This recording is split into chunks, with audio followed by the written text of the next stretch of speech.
untreated, it takes 10 years to develop signs of AIDS. Certainly, HIV-infected patients are susceptible to infection because of the immunocompromised state they become.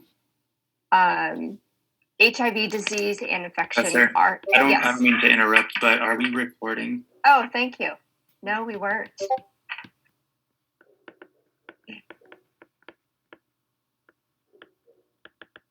Now we should be. Did you see a recording screen on your... Okay, good. All right. Thank you. All right, so HIV disease and infection are synonymous. It is a chronic disease, even though you may encounter people, or I see advertisements on television talking about HIV is undetectable.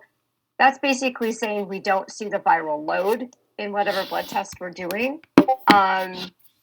And unfortunately, how I'm going to differ from or contradict our textbook clinicians in the clinical setting, we all still want patients who are HIV infected, even if they are undetectable, to think they can still spread the virus.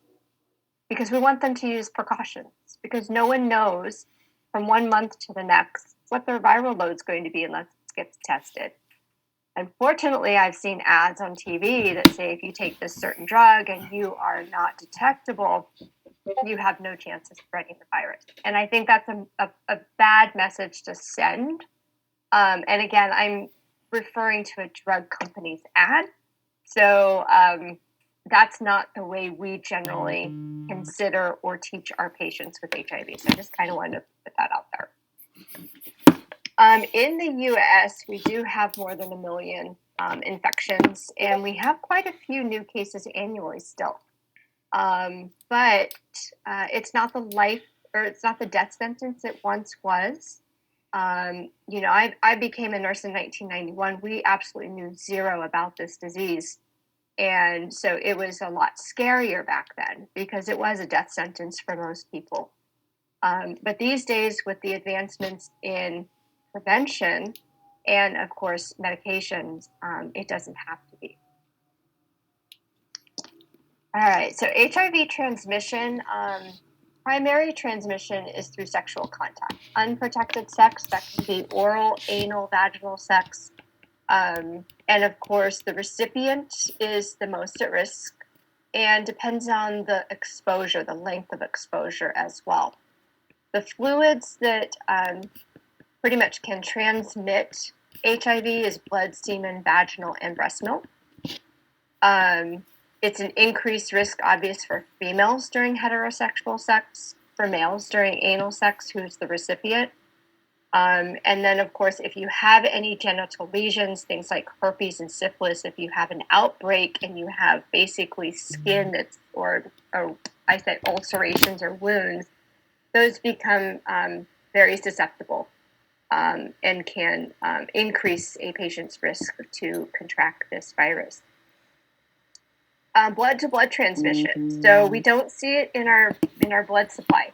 Our blood supply is very well checked and screened. Patients donating blood, they're very well screened as well. It doesn't mean it's a 0% chance of getting it into the blood supply, but it is pretty small. Your risk is pretty limited in that case. Those who share IV needles. And again, there's a lot of controversy depending on your philosophy as to if we know drug users are going to continue using drugs and they're going to continue sharing needles, should we be an advocate, go out on the street with clean needles and try to reduce the risk?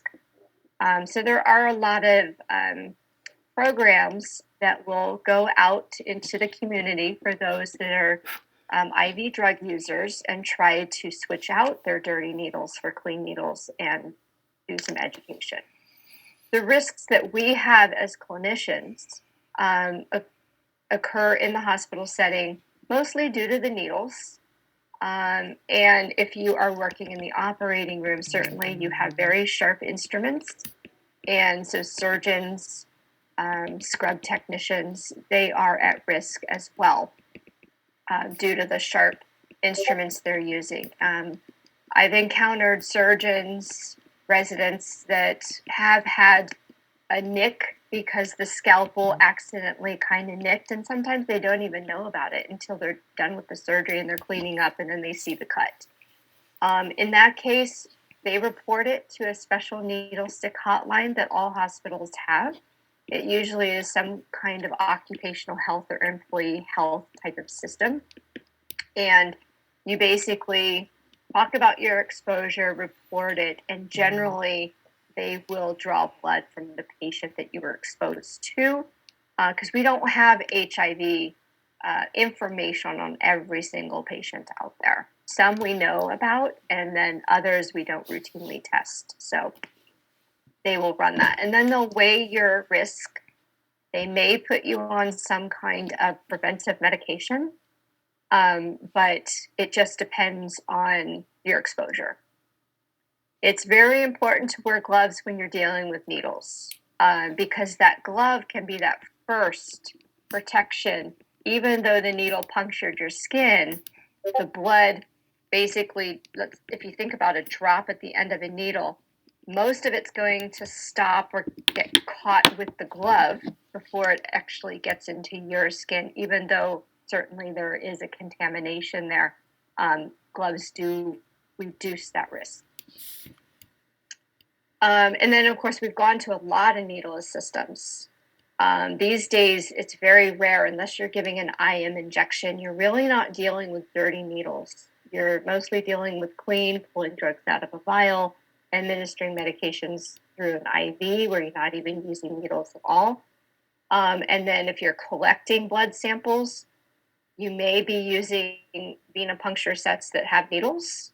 And then, of course, you have to have that sleeve that comes over to protect the needle once it comes out of the patient, so that when you're transporting it to the sharps container, that you reduce your risk or exposure to that contaminated needle. But for the most part, we as nurses don't really handle a lot of dirty needles anymore, which is a good thing. And then, of course, perinatal transmission, and you might, when you get into maternity, get a little bit more into this. But I love mothers you, Anthony. that are infected can transmit the virus to their infants. It is not a casual contact disease. So hugging, kissing, shaking hands, sitting next to somebody, using toilet seats, even if they're not clean, they're not going to transmit the virus to you.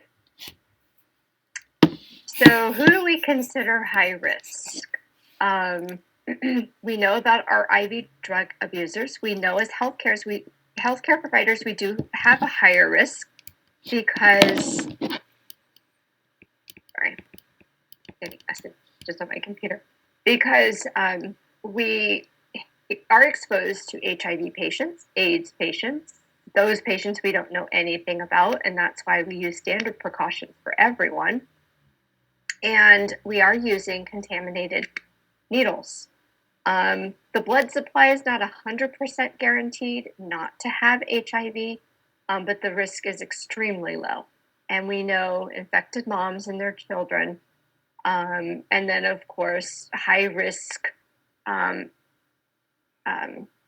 individuals having unprotected sex, heterosexual or homosexual, it really doesn't matter.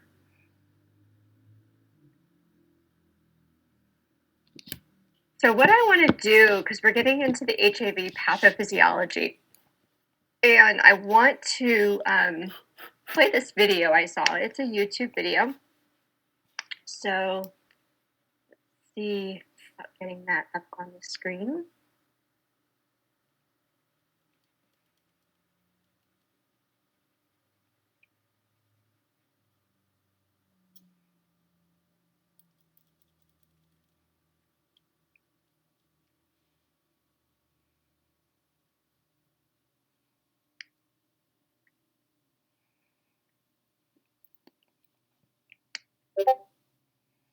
So this is HIV. It's a typical retrovirus, meaning that it has an outer envelope, and in the center it has 2 copies of RNA, as well as an enzyme here in blue that's reverse transcriptase, which will ultimately turn that RNA into DNA.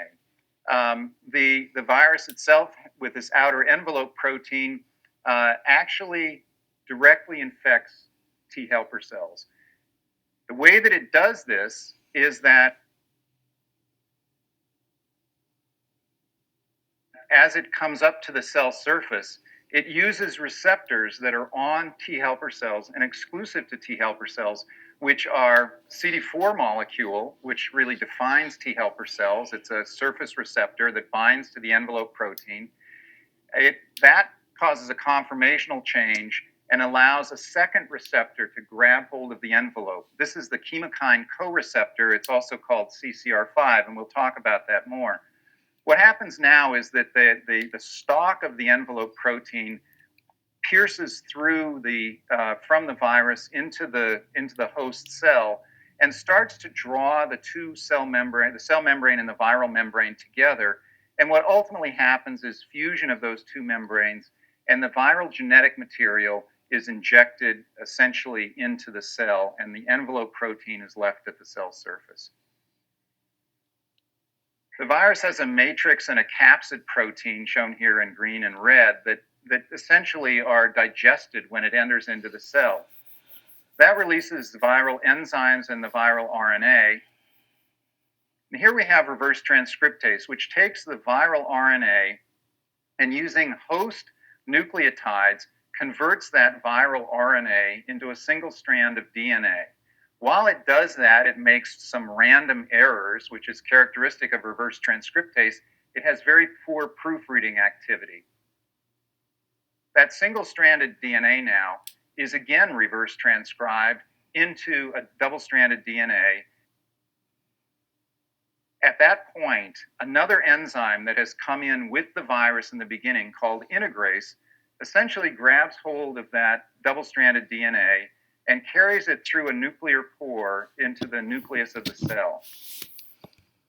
Within the nucleus of the cell, it finds the host chromosome, and the integrase enzyme makes a nick in the host DNA and allows for HIV to insert itself into the host chromosome. And that right there is what establishes lifelong infection. Now, RNA polymerase comes along and makes messenger RNA.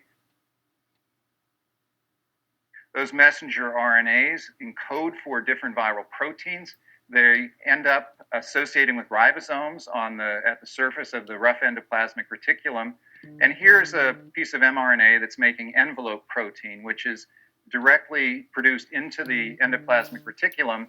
And it's shuttled then through the endoplasmic reticulum and taken to the cell surface, where at the cell surface, it becomes embedded in the cellular membrane. And at this point, coalescing with other envelope proteins that have been produced, you have this cluster of envelope proteins now on the surface of this infected cell. At the same time, there are other messenger RNAs that are being produced that allow for translation of other viral proteins. So here are additional viral proteins being made, which are going to be used to make up the key components that the virus ultimately is going to need. These are transported again to the cell surface, to the area where these envelope proteins are, and a strand of RNA as well as some of the enzymes are part of that complex. This then buds off at the cell surface at this point, but it's still not a mature virion because the polyprotein chain needs to still be digested into its component parts. That's done by an enzyme called protease. Protease breaks up those polyprotein chains and ultimately allows for them to coalesce and form the mature structures that make up the final virion. And now you have a mature infectious virion that can go on now to infect other cells. Once that happens, now the cell can produce tons of viruses, and this is really what then keeps the whole process going.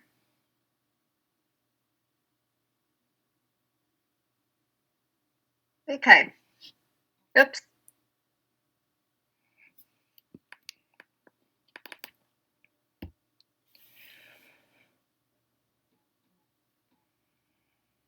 So that played, you all heard that, correct?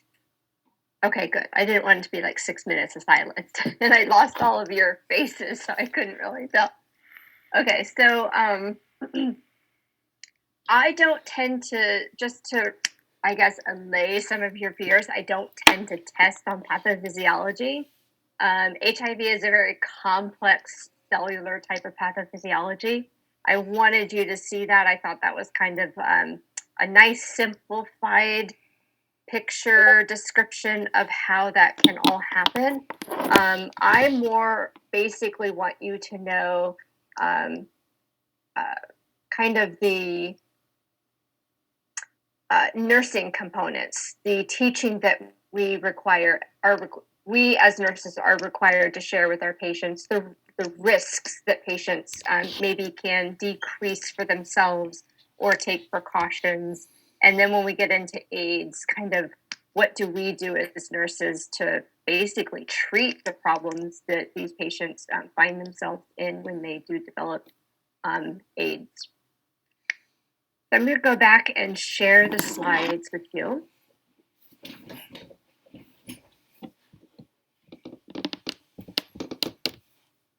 Okay.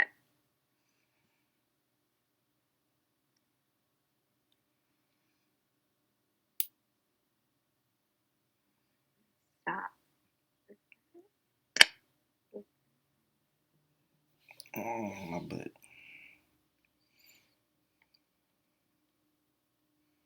Okay, there we go. So I assume you can see the pathophysiology slides. I can see Megan and is it Tanya? Okay. All right, so I'm not going to go deep into this pathophysiology.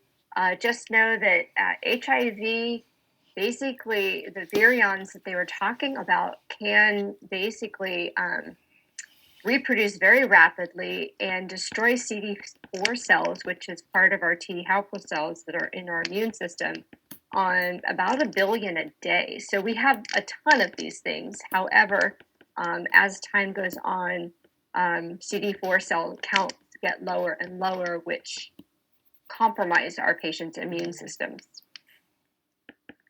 So when you do have an acute infection, typically these are flu-like symptoms. Most of us infected with HIV wouldn't know we even had it. We kind of have to think about what was our behavior. Was it a risky encounter? If we were using a condom, then probably not going to be worried too much about it. But 2 to 4 weeks after you're infected, you could get flu-like symptoms. You could run fevers, have aches and pains, just not feel well. And during this period of time, if we did an HIV test on you, we're probably not going to get a positive result. It takes a while for the positive antibodies or the antibodies to develop to make your result be positive if you were to get an HIV test. Your book has a nice picture. It's on page 218. There are 2 images. One of them talks about this infection and shows you 1 to 3 weeks is an acute infection, and then it can take anywhere from 3 weeks to 3 months to actually create those antibodies that would cause you to become positive on a blood test. So we call that kind of the window period, where you're infected, but we just can't identify that in you yet. You have, if we did blood tests, you probably come up as a negative. So even your first blood test, even if it's negative, you do identify as having a high risky encounter, you should several weeks or even a couple months later get retested, even if your first one is negative, just to make sure that we didn't catch you in that window period before you converted. HIV infection can be asymptomatic. That's why this is a difficult problem to stop in some instances, because individuals don't even know they've been infected, and then they continue to infect others. And then if it goes untreated, you will end up having such an immunocompromised state that you will end up with signs of AIDS. So this is that window I was talking about in your textbook, and it basically shows you the different stages, and you can see that asymptomatic infection can last quite some time. So when individuals develop opportunistic infections, this means that your immune system is so compromised, so many CD4 cells have been lost, your viral load's probably very high in this case as well. You start developing diseases that typically healthy immune systems would fight off. So what allows this to happen are CD4 counts that are generally less than 200 cells per microliter. And we'll go over some of these opportunistic infections. And these are the infections that tend to lead to disability and death in HIV patients. So you see quite a few listed here. I think there are actually more. They're all listed on page 220, table 1411. So I didn't list every single one of them here. But these are probably the more common ones that you'll encounter when managing AIDS patients. And we'll go through these individually. So pneumocystis jirovecii is a lung issue. So we'll talk about COPD this afternoon. So if you think about individuals having difficulty breathing, a lot of the nursing interventions are going to be the same as maybe you would use for COPD patients or patients that are in acute respiratory distress. They're going to feel short of breath. They may have adventitious lung sounds that you could auscultate during your assessment. They're going to have poor oxygenation, so when you're checking their SpO2, it's probably going to be compromised depending on how severe of a state they are in. And then, of course, what nursing interventions could you do to help this patient? Well, in an acute care setting, we can administer oxygen if necessary. We can ask them to do incentive spirometry if that's going to help. We can position them so their head of the bed's at least 30 degrees or higher to optimize breathing.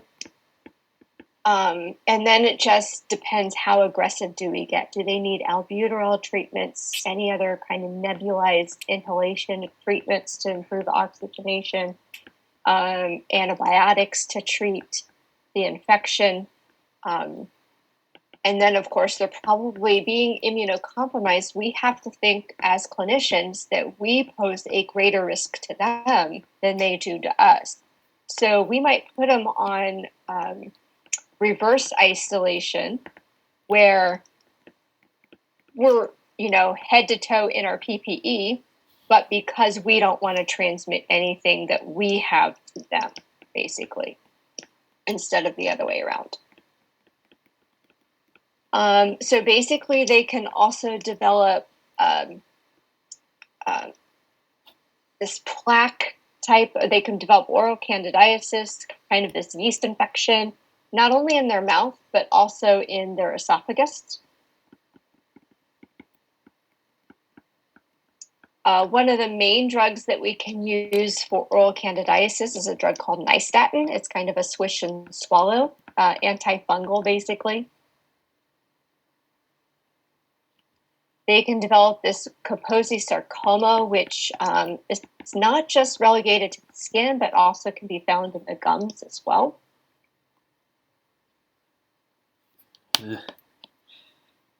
Many of AIDS patients will go through a wasting syndrome where they'll lose a lot of body mass, and they will become very fragile, very thin, emaciated, experience issues with malnutrition.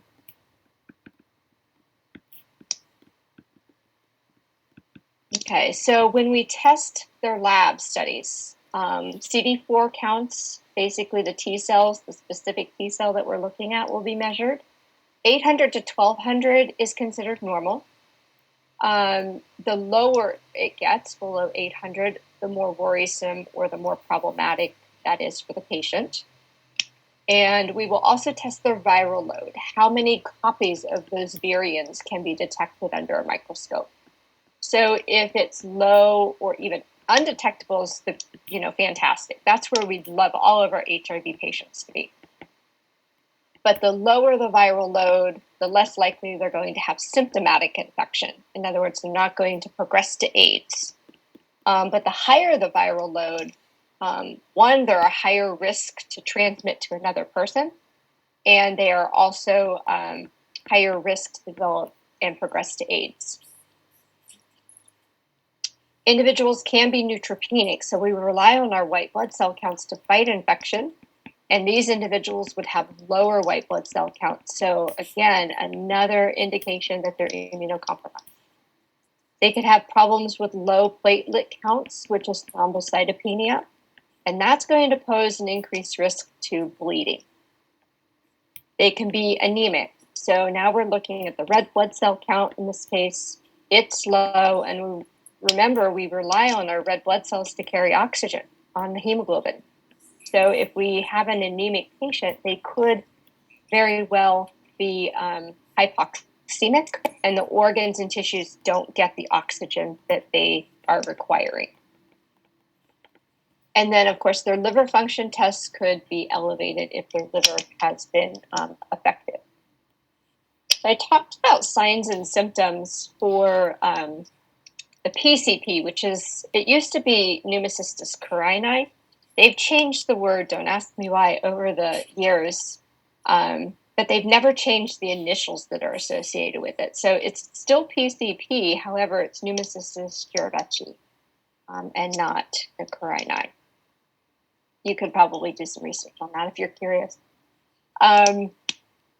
So the clinical manifestations, there's a table on page 220, 1411 in your textbook that goes through all of the clinical manifestations that you're going to see with these different problems associated. So we talked about the lungs. We talked about the oral type of yeast infection that they could experience. And again, that can go into the esophagus as well. And even in the GI tract, and can also be found vaginally in infected females. TB, it's going to be very much like TB that you'd encounter in a patient without HIV. So those patients would be on airborne precautions. And we'll talk a little bit more about TB this afternoon. But TB, they could experience night sweats, fevers, and they would be treated similarly as your TB patients would. Again, we'll talk about that later. Wasting syndrome, so that's a nutritional problem that we need to address. We might look at their albumin to see if they have any signs of malnutrition. We probably need a dietary consult to see if we can do anything to improve their malnutrition as well. Nurses and doctors even aren't great on figuring out dietary.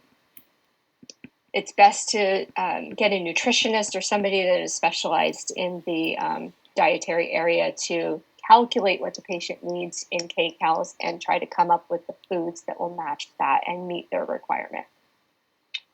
Kaposi sarcoma is basically like a cancer. And so you saw those vascular lesions. They're usually not serious when they're on the skin, but if they start infecting the lungs or some of the internal organs, then it can become very serious. CMV is cytomegalovirus. And so what you could see with that is retinitis. You can see esophagitis, pneumonitis, so any of the inflammation of the internal organs due to that virus. Cryptococcal meningitis is typically affects the brain. And so I had a young patient many, many years ago now that had cryptococcal meningitis. He had severe headaches day to day. No medications, even narcotics, were really even touching the headaches he was experiencing. You could have patients that become confused, go through, basically could be categorized as delirious or having delirium. And so many times these individuals are on antifungals to treat this type of a infection. And then, of course, encephalopathy as well. That's the brain swelling. So you get a lot of level of consciousness changes, people that become more somnolent, more difficult to arouse. Their thought processes have changed. They become disoriented or confused. They have headaches and so forth.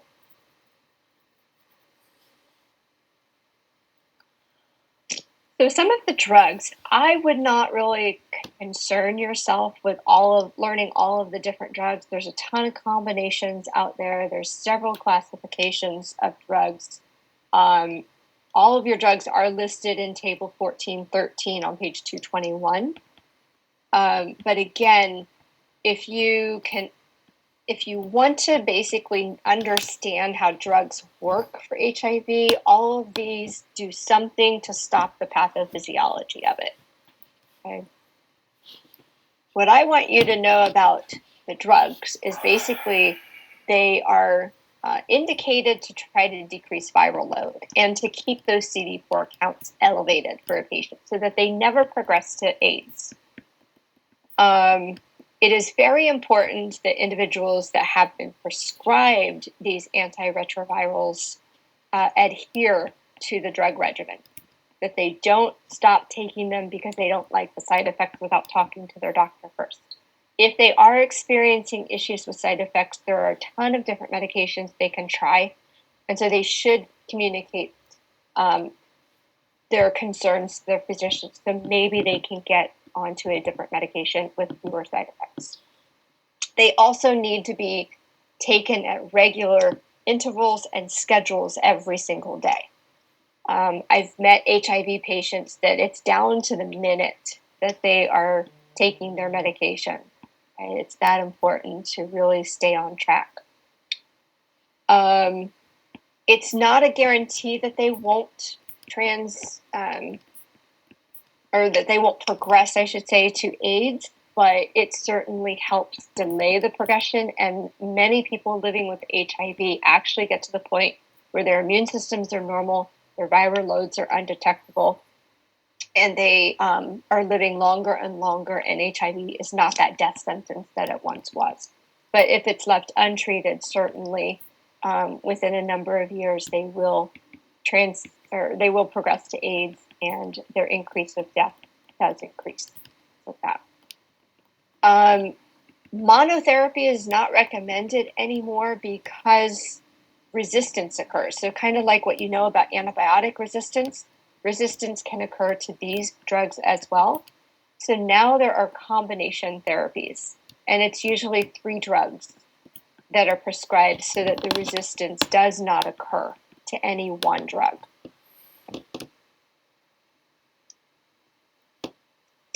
So some of the medications I think I've already mentioned. So antifungal. So if there is some opportunistic infection that would respond to an antifungal medication, they would be prescribed. We know about the antiretrovirals. Some of the viruses can be treated with antiviral medications. The problem with antiviral medications is you have to start using them early with symptomology. Usually the first couple of days of symptoms. So if somebody waits a week and their symptoms have not resolved, these antiviral drugs become less effective and often are not prescribed because they aren't going to do anything. And there's really only 4 or 5, a handful of antiviral drugs that are on the market that can be used in early infection for them to be therapeutic. If we are dealing with some kind of a cancer-related opportunistic infection, chemotherapy, radiation, interferon drugs, same medications that we use for an oncology patient would also be implemented for these patients as well. We talked about antibiotics, so if it's an infection that will respond to an antibiotic, certainly those are options. TB medications for that patient that has the opportunistic TB infection. And then symptomology. If somebody's having pain, we'll, use our narcotics, our nonsteroidals, anything that might treat pain. Respiratory issues, we might, use albuterol and some of the other medications out there to improve their oxygenation. So the key is HIV testing, especially having a high-risk encounter. Ideally, they should use precautions or protection or not engage in those high-risk encounters in the first place. But if they feel like they have been exposed, getting tested early, repeating that test after several weeks to months will be important. There's a new, at least new to me over the years, medication out there, and you'll see it advertised on television. It's the pre-exposure prophylaxis that they often talk about as being PrEP. These are for individuals who are at higher risk. They may or may not have HIV, but they go ahead and take this prophylaxis to prevent them from catching HIV or to lower the risk of transmission. And of course, it can be used with antiretrovirals as well for those who are infected with HIV. Some of the teachings that we need to do. So again, this really should be starting pretty early. We know that teenagers, maybe even individuals younger than teenagers, are engaging in sexual activities. So waiting until they're an adult to talk about this is too late. But there are condoms. We know about the male condoms. But there are female condoms out there as well that can be utilized, and many probably don't even know about those.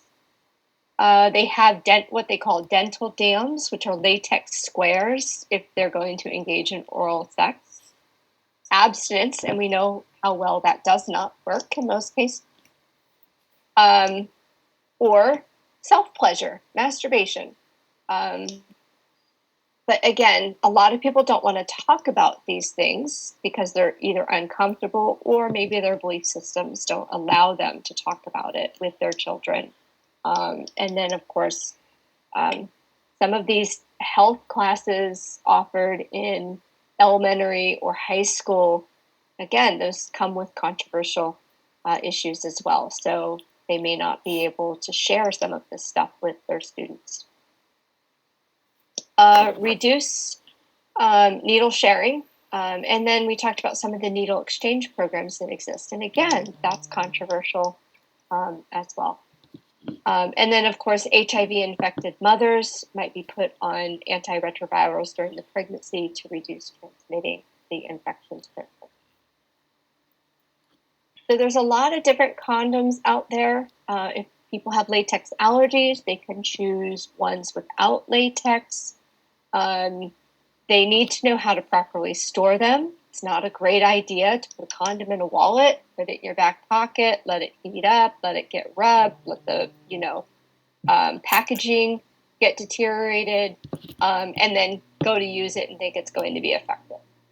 And then, of course, pay attention to the expiration dates. Most people don't even know there's probably expiration dates on those. Use water-soluble lubricants. Some other types of lubricants could break down the condom material. We talked about the dental dams, and then, of course, condoms for both sexes that are available. Needle sticks. So that's for the clinicians pretty much. And also for the patients or for the people out there probably sharing needles. Don't recap them. Don't reuse needles.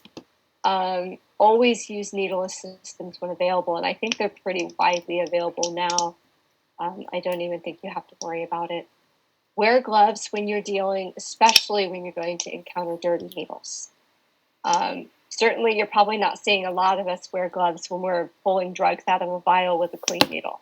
But if you are going to inject that needle into a patient, even if it's using maybe an IV setup where you can use a needle, which most do not allow anymore, always wear gloves.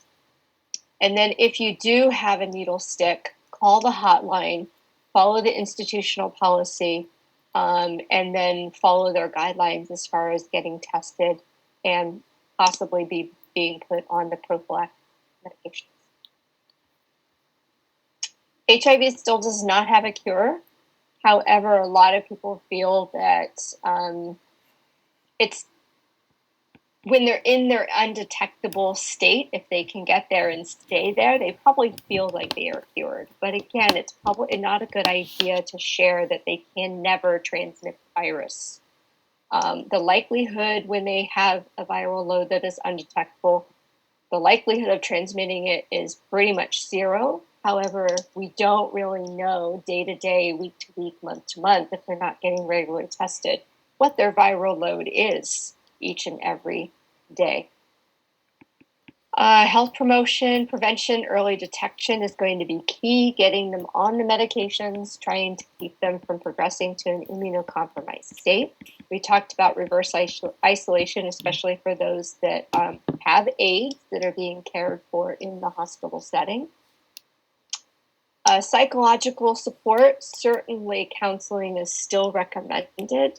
HIV still has obviously a negative impact on the psyche, especially those that have progressed to AIDS. Some people might need to consider end-of-life issues depending on their disease process and how well it can or cannot be treated.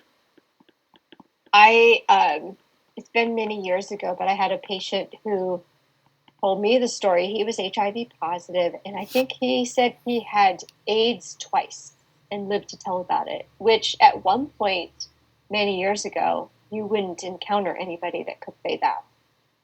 But with the medical advancements treating this virus and these diseases, he was able to live to tell about it. And then, you can go to AIDS and then back to just an HIV infection once your immune system bolsters up and the CD4 count gets higher and the viral load gets lower. So it doesn't always have to progress to death. But I have a question about that. So if you can go to AIDS and then back, what are the specific criteria for this patient has AIDS versus just having an HIV infection? Obviously, some tests that happened, he passed the criteria and now he has AIDS, and then his body recovered past the criteria in the other direction. Good question. 219 in your textbook, table 1410, has a diagnostic criteria for AIDS. Typically, the criteria is a CD4 count less than 200. Also having an opportunistic infection. Awesome, thank you. Yeah, and what you end up having as well is an increased viral load. But they're not necessarily classifying the viral load into the criteria. It's more the CD4 count, because that is an indicator of what our immune system is doing. I have another question regarding mothers who are breastfeeding, who are HIV positive. So would we recommend no breastfeeding and only formula use? Yes. Yeah. Since I'm not a maternity nurse, I don't want to, say that's 100% of a guarantee. I'm not sure that if somebody's HIV, let's say their viral load is very low, or even undetectable, then I think some clinicians would say it's okay to breastfeed. However, or if they're on antiretrovirals, possibly. But again, I think their CD4 count would have to be normal, and I think their viral load would have to be undetectable or very negligible for anybody to say, yes, go ahead and breastfeed because of the risk of transmission. Those that do not fall into those categories, I would say they would not be recommended to breastfeed and just, use formula instead. Good question for your maternity class. Nursing management, medication teaching. So again, we want them to adhere to the medications. These antiretrovirals are going to keep them alive, basically. And it's going to be the key to their survival. Symptoms that patients should be taught to report. So any basically changes that could indicate that they have some kind of advancement to AIDS, any level of consciousness issues, maybe they're becoming more lethargic, maybe they can't process information, maybe they have some cognitive disability, they should report that. headaches, especially with nausea and vomiting, any type of altered balance, seizure activity, changes in vision. Again, you can take any of these signs and symptoms and link them to those AIDS diseases. And so that's highlighting what they need to look out for and to report to their physicians.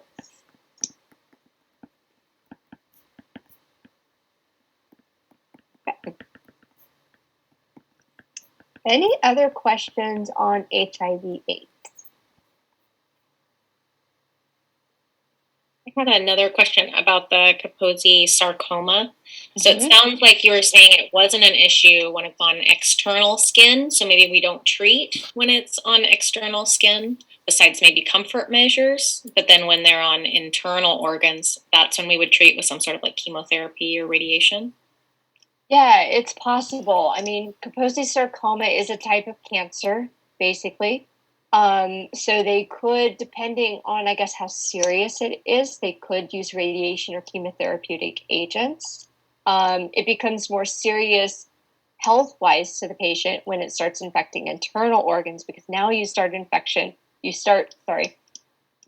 affecting organ function.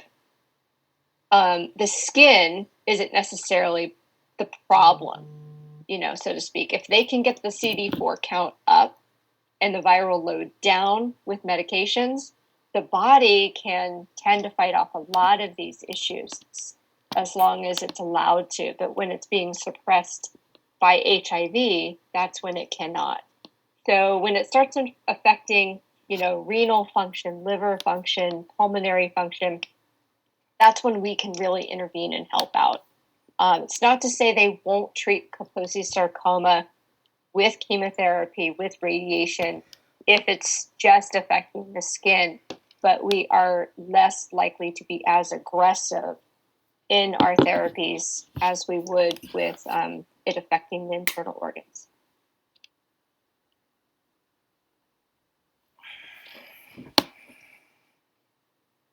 Oh, Analia posted a message in chat, basically says Kaiser East Bay lactation team makes recommendations for breastfeeding based on viral load, case by case. That's what we typically teach in my classes, but generally if it is high, they don't recommend breastfeeding for HIV positive pregnant people.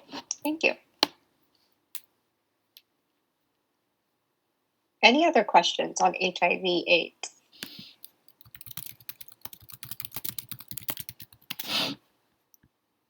Okay, so we have a little bit of time, and for that reason, I'm just going to go ahead and jump into sickle cell and polycythemia. So give me a moment I didn't anticipate having this time. I just need to download these slides.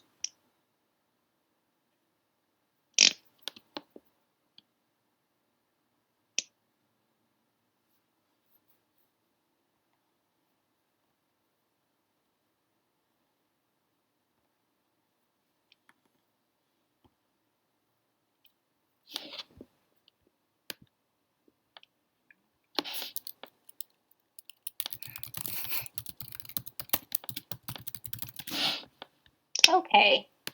Katie, can you see the slides? Perfect. Thank you. All right. Okay, so sickle cell disease. What happens in sickle cell? We have hemoglobin that's nice and round typically, right? In sickle cell disease, it becomes sickled, kind of like a crescent moon shape. So it becomes ineffective. And we know hemoglobin is vital to carrying oxygen. So sickled cells cannot carry oxygen as well as normal cells. Yes, sir. I see all of blank slides. I don't see any pictures. You see blank slides, okay.